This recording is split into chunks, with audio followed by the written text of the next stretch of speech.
El 10 de mayo de 1941 ocurrió un hecho poco conocido por las generaciones de nuestros días, que inclusive no es difundido por estos grupos y ONGs pacifistas que claman por la paz mundial. Además, tampoco ha sido difundido por la propia Santa Sede, quizás por la presión política internacional de ciertas agrupaciones que se hacen llamar movimientos por los derechos humanos, pero que en el fondo solo constituyen sectores con clara presencia de elementos filomarxistas, como lo es la Amnistía Internacional, un movimiento global que se caracteriza por su favoritismo y parcialidad que suelen mostrar ante los hechos que ocurren. Pero volviendo al tema, han pasado 81 años desde aquel 10 de mayo de 1941, fecha en la que Rudolf Hess, un político y militar alemán, arriesgó su vida y su libertad para llevar un mensaje de paz de Alemania a Inglaterra en plena Segunda Guerra Mundial, y por ende poner fin a una guerra que no tenía sentido entre países de Occidente. Rudolf Hess quería acabar con esta guerra. No tenía sentido una guerra entre países hermanos en donde ambos salían perjudicados y el único que salía beneficiado era la Unión Soviética, que como sabemos para 1941 ya había invadido parte de Europa Oriental y solo esperaba Stalin que Alemania e Inglaterra se destruyeran a sí mismas para poder invadir fácilmente toda Europa. Aquel 10 de mayo de 1941, Rudolf Hess se encontraba en la ciudad de Augsburgo y cerca de las 6 de la tarde despegó con su avión rumbo a tierras británicas. En un vuelo épico que duró cerca de 5 horas, Rudolf Hess logra burlar la vigilancia de la patrulla inglesa y faltando 5 minutos para que se le acabara el combustible en su avión, pudo saltar en su paracaídas luego de dejar que su avión se estrellara en los campos escoceses.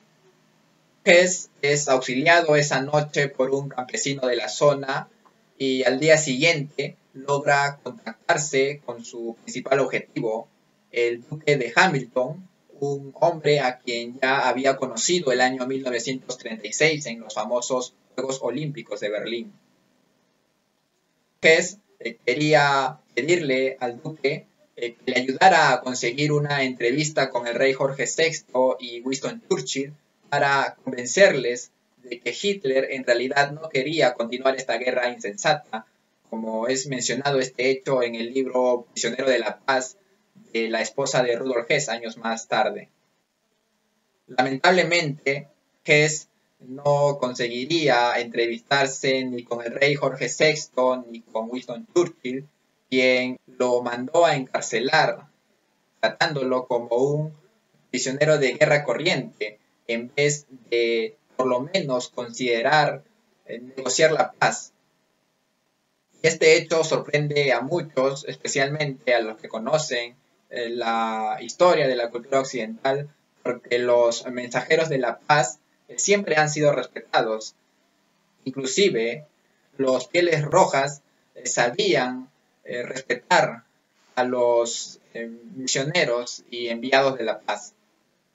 Después de haber sido detenido por las fuerzas inglesas, Hess nunca más volvió a ver la libertad. Pasó más de la mitad de su vida en la cárcel y por si fuera poco, el propio gobierno alemán, a través de su Ministerio de Propaganda, llegó a considerar a Hess como un loco y un hombre con problemas de salud mental tras esta decisión arriesgada que tomó el 10 de mayo de 1941. Hess pasaría por diferentes prisiones a lo largo de la Segunda Guerra Mundial y después de los polémicos juicios de Nuremberg es trasladado a la prisión de Spandau, donde pasaría el resto de su vida. El trato dado a Hess fue indigno e inhumano, y sobre esta temática se han escrito diversos libros. como es el caso de Rudolf Hess, el prisionero de Spandau, escrito por el norteamericano Eugen Peer, quien fue uno de sus guardianes. Otro libro muy conocido es Yo miré a sus asesinos a los ojos, libro escrito por el tunecino Abdallah Melawi, quien fue su enfermero en Spandau durante los últimos 5 años de su vida.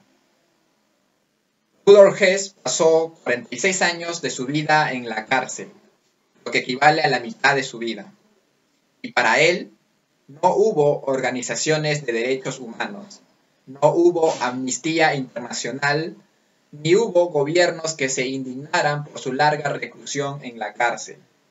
Claro, Rudolf Hess no era un terrorista marxista como sí lo fue Nelson Mandela, quien pasó menos años en prisión, y no por ser negro, sino por ser líder de una organización terrorista como lo fue el Congreso Nacional Africano, responsable de asesinatos, atentados, sabotajes, etc. A pesar de que prácticamente todo el mundo estaba en su contra, Rudolf Hess siempre se mantuvo firme. Nunca vendió su honor ni su dignidad por decir algunas palabras que quizás lo hubiesen puesto en libertad. Cuando el año 1966 salen de Spandau los últimos prisioneros del régimen nacional socialista, Rudolf Hess dijo: mi honor vale mucho más que mi libertad. Una enseñanza, una frase que quizás nunca lo entenderíamos en una sociedad materialista como la que vivimos hoy en día, en donde se olvidan estos valores de lealtad, de fidelidad, en un mundo capitalista en donde todo tiene precio. Otra gran enseñanza que nos deja Rudolf Hess y que lo puedes aplicar independientemente de tu posición política, seas liberal, comunista o fascista, seas monárquico o republicano, seas democrático o aristocrático, es que la verdadera libertad solo existe cuando se tienen libres la conciencia y las manos, cuando somos leales a nuestras acciones, cuando somos leales a nuestro honor y a lo que somos, teniendo siempre a Dios como principal fuerza y filosofía en nuestra vida. Y Rudolf Hess lo demostró así en su famoso discurso en Nuremberg, cuando alguna vez dijo: por muchos años de mi vida pude trabajar bajo el mayor hijo que haya producido mi pueblo en su historia de 1000 años. Ni siquiera, si lo quisiera, podría borrar este periodo de mi existencia. Me siento feliz de saber que he cumplido con mi deber para con mi pueblo, mi deber como alemán, como nacionalsocialista, como leal seguidor de mi Führer. No me arrepiento de nada. Si tuviera que comenzar de nuevo, actuaría tal como he actuado, inclusive si supiera que al final me esperase una feroz muerte en la hoguera. No importa lo que me hagan los hombres, algún día estaré ante el trono del juez eterno. Ante él me responsabilizaré y sé que él me declarará inocente.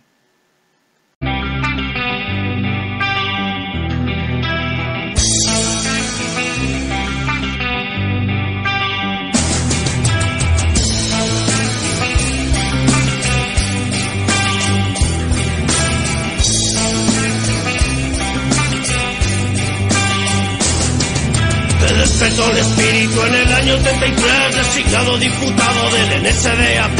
Está la triste historia de un hombre que quiso ser emisario de la patria, encarcelado a la vez. Gran Bretaña fue el destino que no le dejó volver. Sin declarar fue juzgado sin respuesta y sin saber que su ejemplo será eterno y elevado por su fe, que su nombre será dado hasta el último